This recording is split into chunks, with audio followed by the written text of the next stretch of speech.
බ්‍රහස්පති ඇවිල්ලා. කෝ නෑනේ. ඔය 144 කියලා ඉන්නේ බ්‍රහස්පති. කොහෙද ඉන්නේ? ඔය එහා පැත්තේ 144 කියලා. ඔය ඉන්නේ.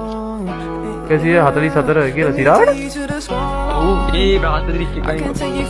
අඩේ. බ්‍රහස්පති මගේ ලයිව් එකේ. එයාට අපි වට්නොස් කො එකක් දෙමුද? පොඩ්ඩක් ඉන්න මම ලිස්ට් එක ක්ලියර් කරගෙන. හෙලෝ.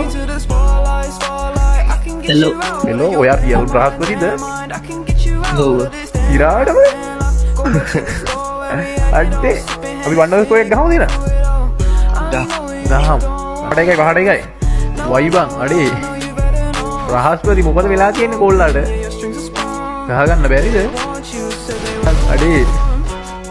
ඔඩෝ අනිත් අයගේ අඩේ වාසි බං. තව දෙන්නයි බ්‍රහස්පති. ඌයි. මේ හීල් කරන්නේ මොකද? අයියෝ. වාසි බං. පහට දෙකයි. මෙන්න බ්‍රහස්පති මචං කම්බැක් එකක් දෙන්න යන්නේ බ්‍රහස්පති මචං මූවමන්ට් මාව ලැග් කියන්න තරම් තියෙනවා. මාවත් නෙක. වාසි ඌයි. අර ඌයි දෙකයි. ඌයි තුනයි. ඌයි දැනුයි මං කොල්ල ගහන්න තරම් තියෙන්නේ. දේශියනි මිටි ගන්න නෙමෙයි මචං ඉන්නේ පට්ට හાર્ට් සෙට් එකක්. මේ හાર્ට් සෙට් එක මම කොල්ල ගහනවා බං කොල්ල වීලුවක් කරලා තියෙන්නේ මෙන්න පාට තුනයි බං. වාදිම ෂොට් ටිකක් කියා ගැහුවා ඔය.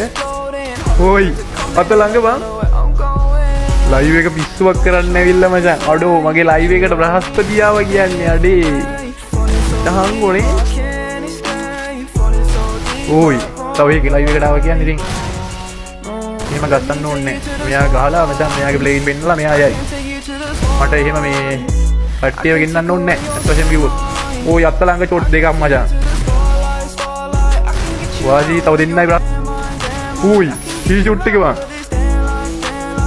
ඕයි මේ පැත්තෙන් කිල් කීයද? බ්‍රහස්පති. ඕයි වින් එක ගානවා මචං බ්‍රහස්පති. 4-5ක් එක්ක මචං බ්‍රහස්පති වින් එකක් ගානවා මගේ ලයිව් එකේ. අඩේ very well played මචං. අඩේ කිල් 30යි මචං. ඕයි ඩැමේජ් එක. වාසි කොල්ලෙක් මචං. අඩේ ආදරේ මේ පැත්තේ සෙට් වුණා බ්‍රහස්පති මචං. කිල් 30ක් එක්ක 5ට 7යි මචං.